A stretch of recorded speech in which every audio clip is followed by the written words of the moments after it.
1991, year 2 in the 90s. 91 would be a time when Saddam Hussein would feel the wrath of coalition aircraft. A king would be beaten in front of a shocked country, and a shadow would be cast over the world. Watch yourself, she's a wild one. We're going to talk about the news, culture, sports, and entertainment, and all that was weird in the 90s. This is Timeline.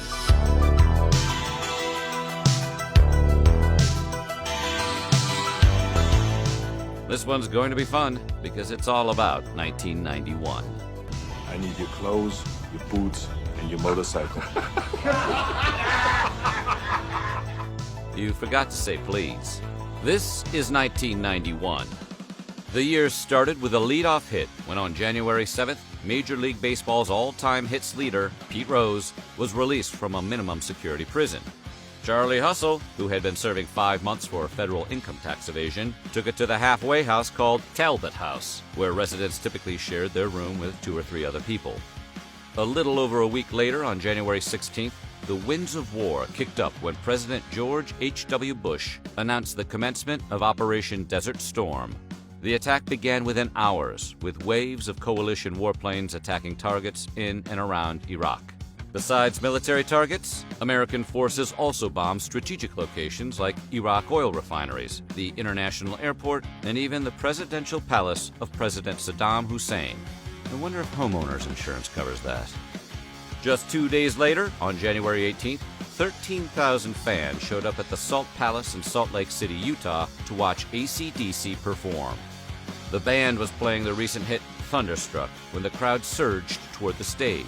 Security guards lost control, and at least a half a dozen people were injured in the ensuing panic. 3 of those people who were taken from the concert later died. The disaster was later blamed on festival seating practices. In late January, Coach Bill Parcells and his New York Giants faced off against Coach Marv Levy and the Buffalo Bills in Super Bowl 25. With heightened fears because of the ongoing Gulf War, the game, which was attended by almost 74,000 people, was played under high security at Tampa Stadium in Florida. The game is most famous because of a missed field goal slicing right of the goalpost by Bills kicker Scott Norwood. The Giants won it 20-19. A census taker once tried to test me. I ate his liver with some fava beans and a nice Chianti. We go to San Francisco, where on Valentine's Day, the Bay City's landmark Domestic Partnerships Law went into effect. While domestic partnerships were mostly symbolic and lacked most of the legal trappings of legal marriage, it was still widely considered a victory for gay rights. 500 people took advantage of the law on the first day, registering 250 domestic partnerships. The celebration was capped off by a procession down the stairway beneath the City Hall dome, in which the couple's names were read off one by one. 2 days later, on February 16th, we go to the U.S. Female Figure Skating Championship, which was won by figure skater Tonya Harding. Tonya also became the first American woman to land a triple axel in a competition. We may hear later in the decade from Tonya and her crew. On February 26th, the Gulf War allies liberated the capital of Kuwait after 208 days of Iraqi occupation. A reconnaissance team made up of 12 U.S. Marines who had been ushered in by Kuwaiti resistance forces were the first allies to make it to the city center. Meanwhile, Iraqi troops, under orders from Saddam Hussein, began to withdraw by the thousands. On their way out of Kuwait, the Iraqis set hundreds of oil wells on fire in an effort to destroy the Kuwaiti economy. Heading into March, where on the 2nd, singer Serge Gainsbourg died. During his lifetime, Gainsbourg was regarded as the most important musician in the style known as French pop. A singer, songwriter, pianist, and film composer, Gainsbourg also dabbled in other mediums like poetry, painting, writing, acting, and directing. Serge also had a fondness for unfiltered cigarettes, which his 5-pack-a-day habit may have led to the heart attack that killed him. The next day, on March 3rd, 4 Los Angeles police officers were caught on film beating up taxi driver Rodney King. Police had pursued King, who was intoxicated and had attempted to flee from them. The video, shot from across the street by bystander George Holliday, showed the 4 officers hitting King with their batons 53 times. The video was a seminal moment highlighting the relationship between race and policing. We'll see more of the fallout from the officers involved in 1992. In mid-March at 2 a.m., tragedy struck the country music world when 7 members of Reba McEntire's band were killed in a plane crash in San Diego, California, along with 3 others. Investigations later showed that the pilot, unfamiliar with the territory he was flying through, flew at an altitude that was too low. Just a few moments after takeoff, the left wing clipped an outcropping of Otay Mountain, where the plane crashed and exploded. It was just a few days later, on March 22nd, that high school teacher Pamela Smart, who manipulated her 15-year-old student lover, Billy Flynn, into whacking her ex-husband, was convicted of being an accomplice to first-degree murder, conspiracy, and witness tampering. The Exeter, New Hampshire jury deliberated for 14 days before returning the verdict, and Smart was later sentenced to life in prison. The very next day, halfway across the country, we go to Tennessee, where raging thunderstorms spawned 20 tornadoes, which were reported in southwest Tennessee and southeast Kentucky. 5 people were killed, scores more were injured, and countless homes, trees, and automobiles were reduced to rubble. Jesus H. Christ. This is my post. All right, put it down. Put it down. And these are the post provisions. just All having- right, now get your ass off the wagon Put it down. and help me unload. We're just having a conversation. Now put it down. In late March, the soccer world was rocked by news that Diego Maradona of Argentina had tested positive for drug use and would be suspended from play for as many as 2 years.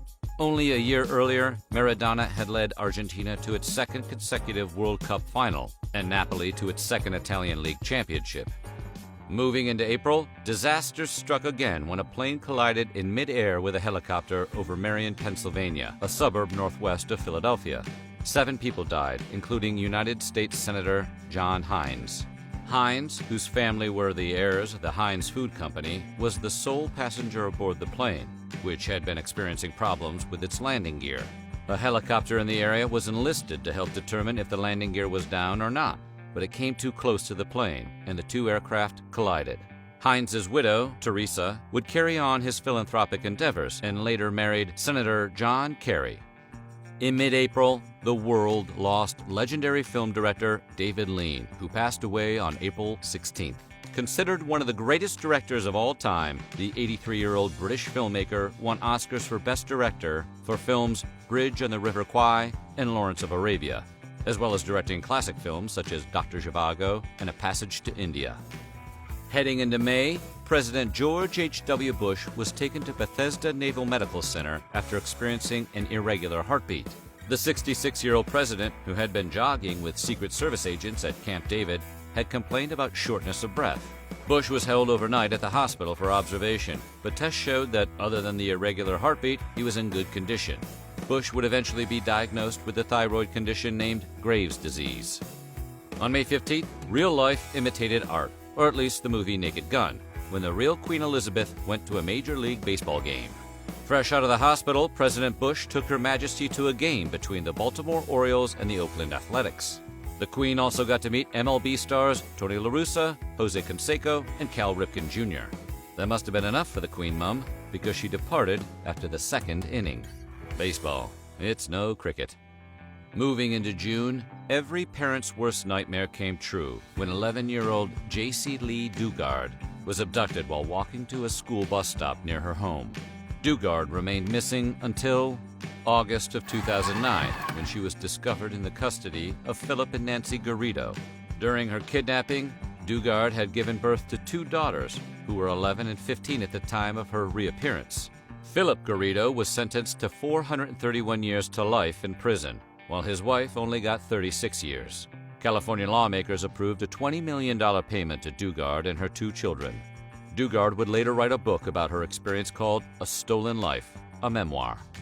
Back to 91, and on June 12th, a dynasty began when Michael Jordan won his first NBA championship for the Chicago Bulls, beating the Los Angeles Lakers 3-1. Jordan led all scorers with 31 points per game, while dishing out 11.4 assists.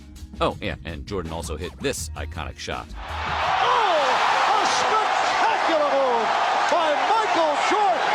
That's 13 consecutive field goals. On the same day as the Bulls' victory, Boris Yeltsin won the first ever Democratic election for Russian Federation president, defeating Mikhail Gorbachev's preferred candidate, Nikolai Rashkov. Yeltsin's campaign was directed at fighting against what he called the dictatorship of the center, which was his way of positioning himself as a clear alternative to Gorbachev and the Communist Party. Yeltsin would serve as president until 1999, and by the time he left office, he was a controversial figure who was generally unpopular with the Russian people. In mid-June, Michael Bolton's song Love is a Wonderful Thing peaked at number 4 on the Hot 100 charts.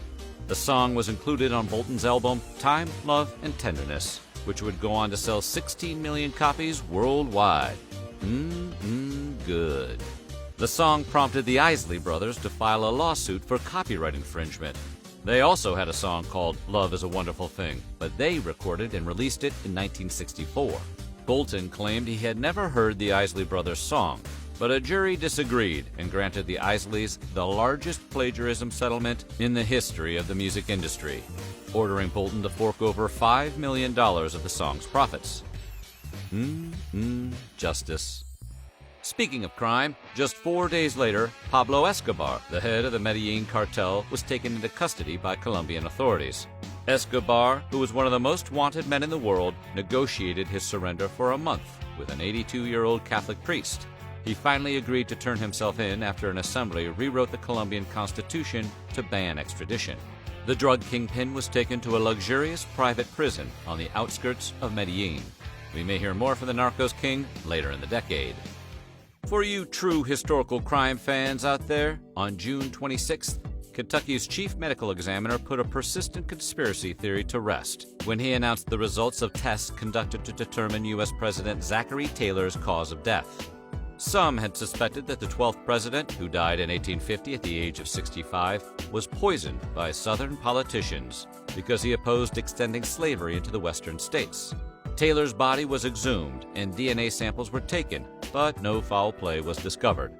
Taylor's real death was the result of any of a myriad of natural diseases which could have produced the symptoms of gastroenteritis. Mystery solved.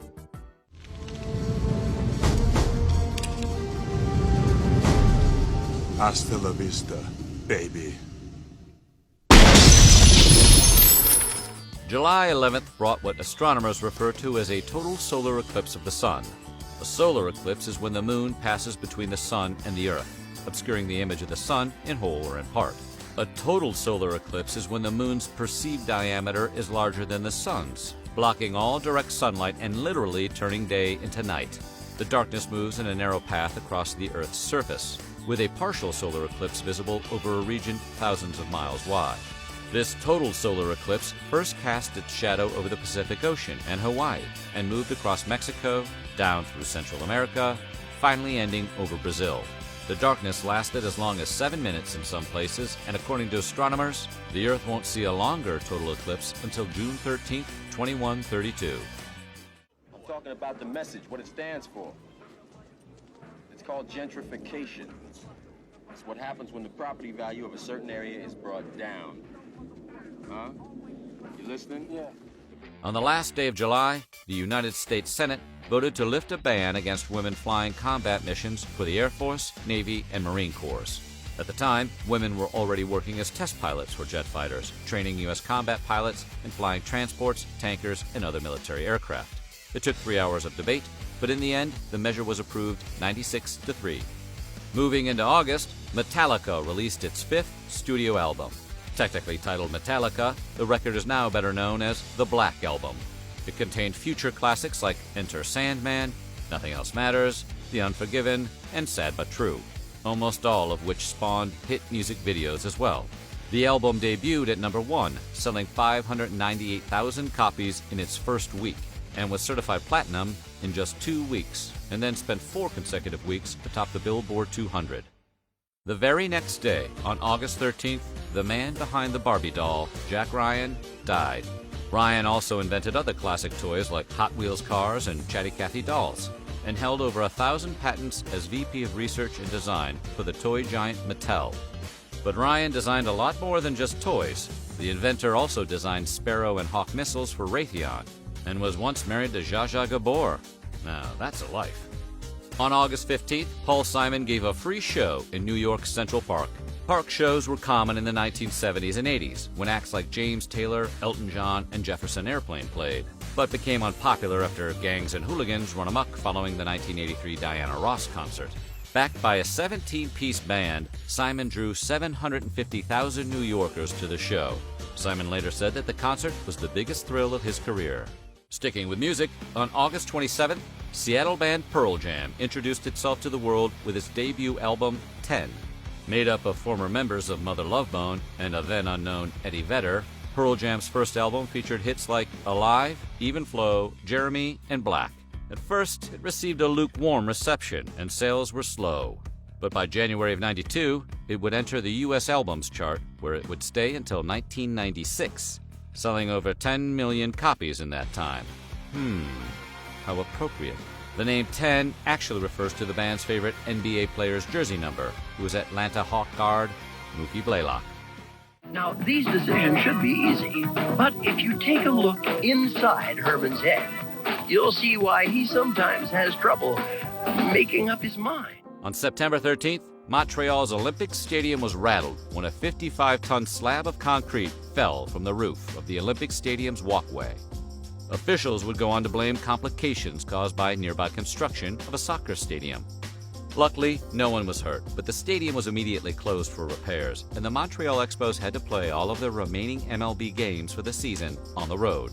Dommage. You know what? I don't think women understand the feeling of rawhide and steel, vice grip and monkey plier, dado, head cut, flat jig, miter jig, box, hot glue. On September 19th, two Germans accidentally made a prehistoric discovery on an alpine glacier right near the Austrian-Italian border. It was a well-preserved man who would eventually become known to the world as Ötzi. He was at first mistaken for someone who recently passed, and authorities clumsily extracted him using ice axes and jackhammers. Researchers in Zurich quickly determined that Ötzi was a 45-year-old man who died about 5,300 years ago. They also found an arrowhead in his shoulder and concluded that he may have been killed as part of a raiding party. Scientists determined Ötzi naturally mummified after being covered with ice shortly after meeting his demise. 5 days later, Seattle music struck when Nirvana released their second studio album, Nevermind. The album is now hailed as one of the most influential albums of the 90s and helped lead the grunge charge, with hits like Come As You Are, Lithium, In Bloom, and of course, Smells Like Teen Spirit. In its lifetime, Nevermind has sold over 30 million copies. September 24th was an incredible day for music, because on the same day, Queen's hip-hop group A Tribe Called Quest released The Low End Theory. Now widely considered to be one of the greatest and most influential records of all time, The Low End Theory debuted to critical acclaim. While there was some initial doubts about its commercial potential, those didn't last long. Singles like Check the Rhyme, Jazz We've Got, and Scenario, and by February of '92, the album would be certified gold. Staying with more music, 4 days later on September 28th, it would be a sad day for the jazz world when legendary trumpeter Miles Davis died. A Juilliard dropout, Miles joined up with Charlie Parker's quintet early in his career in 1945. He would go on to revolutionize the sound of jazz multiple times on landmark albums like 1949's The Birth of Cool and 1970's Bitches Brew. Most impressively, his 1959 album, Kind of Blue, to this day remains the best-selling jazz album of all time. Heading into October, televangelist Jimmy Swaggart was pulled over by police for driving his Jaguar on the wrong side of the road. The 56-year-old preacher was found in the company of a woman named Rosemary Garcia, who later told the media that she was, in fact, a lady of the night. Oh, Jimmy. Swaggart, who sat at the head of a $150 million a year religious empire, had previously been caught being a John. This time, Swags would have to step down as head of his ministries. On the same day, during confirmation hearings for Clarence Thomas, President Bush's Supreme Court nominee, University of Oklahoma Law School professor Anita Hill went before the Senate Judiciary Committee and testified that Clarence Thomas had sexually harassed her. She testified that Thomas had repeatedly asked her out, used work situations to discuss sex, women having sex with animals, and often bragged about his own sexual prowess. Thomas, who was the second African American in the history of the court to be nominated, famously characterized the proceedings as a high-tech lynching. Ultimately, he was confirmed by 41 Republican and 11 Democrat senators. Staying on October 11th, the comedy world said farewell to funny man Red Fox. Born John Elroy Sanford in 1922, the notoriously foul-mouthed comic honed his craft on the Chitlin circuit of black nightclubs during the 1940s and 50s. Fox's stand-up influenced generations of comedians. Red also became a household name starring on the hit show Sanford & Son, which aired on NBC from 1972 to 1977. Later in life, he regularly headlined in Las Vegas and starred alongside Eddie Murphy and Richard Pryor in the 1989 film Harlem Nights. In late October, legendary screenwriter and producer Eugene Wesley Gene Roddenberry died. Roddenberry is best known for being the creator of Star Trek, which debuted in 1966 and ran for 3 seasons before being canceled. It found new life in syndication and the movies, and Roddenberry would continue to create, produce, and consult on Star Trek films and television series for the rest of his life. Flash forward to April 21st, 1997, where a Celestis spacecraft carrying portions of Roddenberry's cremated remains was launched into Earth orbit aboard a Pegasus XL rocket. Heading into November, British newspaper magnate Robert Maxwell was found floating dead near his yacht off the Canary Islands. The media tycoon, whose holdings included companies like the New York Daily News, Macmillan Publishing, and the Daily Mirror in London, was born Jan Ludwig Hyman Benjamin Hoch in Czechoslovakia. An Orthodox Jew who escaped the Nazi occupation, he eventually fought with the British Army, which gave him the name Robert Maxwell. He would go on to serve in Parliament, and in the 1970s, he was recruited by Israel to work as a spy.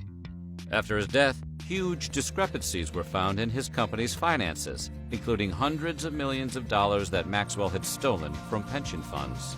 Even more notable, Maxwell's daughter is none other than Ghislaine Maxwell, groomer to the wealthy. Check out our Timeline 2020 video if you want more of her whereabouts. 2 days later, on November 7th, NBA legend Magic Johnson shocked the world when he announced that he was retiring from basketball because he had tested positive for HIV. Considered one of the greatest players in NBA history, the lifetime Los Angeles Lakers star signed a 25-year, $25 million contract in 1981. After his retirement, Johnson still played in 1992's NBA All-Star Game, as well as on the famous Olympic Dream Team, with fellow superstars Michael Jordan, Larry Bird, and Patrick Ewing. Is that you? Counselor? Come out, wherever you are. On November 18th, Cheyenne Brando, the 21-year-old daughter of screen legend Marlon Brando, was arrested in France and deported to Tahiti. French police had picked up Brando in connection with an arrest warrant issued by a judge in Papeete, Tahiti.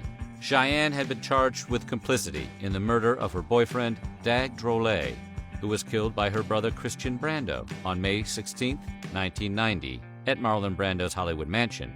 Christian, who would plead guilty to voluntary manslaughter, was sentenced to 10 years in prison. Cheyenne would take her own life on April 16, 1995, at her mother's house in Punaui, Tahiti. On November 24th, just 1 day after confirming the rumors that he had contracted AIDS, Zanzibar-born Queen frontman Freddie Mercury died at the age of 45. Along with guitarist Brian May, bassist John Deacon, and drummer Roger Taylor, Mercury helped to create a unique musical mixture of hard rock, pop, glam, cabaret, and opera. Songs like We Are the Champions, Kill a Queen, Another One Bites the Dust, and Bohemian Rhapsody would make Queen one of the most popular rock bands and the centerpiece of 1985's Live Aid concert. On November 28th, 23-year-old Egyptian-born model and nanny Omaima Nelson murdered her 56-year-old husband, William Nelson, in their Costa Mesa, California apartment. According to Omaima, Bill had assaulted her earlier in the day. As a response, she later used scissors and a clothes iron to take her husband out. And like a mobster, she chopped him up. Then, oddly enough, mixed up his body parts with leftover turkey and disposed of the mixture in the family garbage disposal. According to neighbors, the disposal unit was running for hours after the time of Bill's death. Leftovers? No, I'm full, thank you. Moving into December, Charles Keating, chairman of the Lincoln Savings and Loan Association, was convicted of 17 counts of fraud, racketeering, and conspiracy. Lincoln acquired Lincoln Savings and Loan and promptly looted its assets, while Keating used his sales personnel to convince depositors to put their money into high-risk junk bonds. the scandal remains the largest savings and loan collapse in history and cost American taxpayers almost $2.6 billion. After hearing from several of his victims, mostly elderly retired people, the judge sentenced Keating to 10 years in prison and to pay a $250,000 fine. Keating ultimately only served 4.5 years. On December 21st, media tycoon and CNN founder Ted Turner married Jane Fonda on a ranch near Capps, Florida, about 20 miles outside of Tallahassee. The relationship ratings were good until a decade later, when the couple divorced in 2001, when Fonda's Christian faith had come between them. In a 2008 memoir, Turner clarified he was upset at Fonda's decision to convert without consulting him first. Marriage is about communication, people. Let your loved one know you're going to convert. And finally, on the last day of the year, the Union of Soviet Socialist Republics, better known as the USSR, was officially dissolved. The disintegration of the Russian state had been a long time coming and became inevitable after a failed coup the previous August. The former world superpower fractured into its 15 separate countries: Armenia, Azerbaijan, Belarus, Estonia, Georgia, Kyrgyzstan, Latvia, Lithuania, Moldova, Russia, Tajikistan, Turkmenistan, Ukraine, and Uzbekistan. And that's how 1991 ended. 1992 was just hours away. It would be a year where a champ would go on trial, a city of angels would burn, and the mother of all malls would open. But that is for next year. Coming soon, 1992.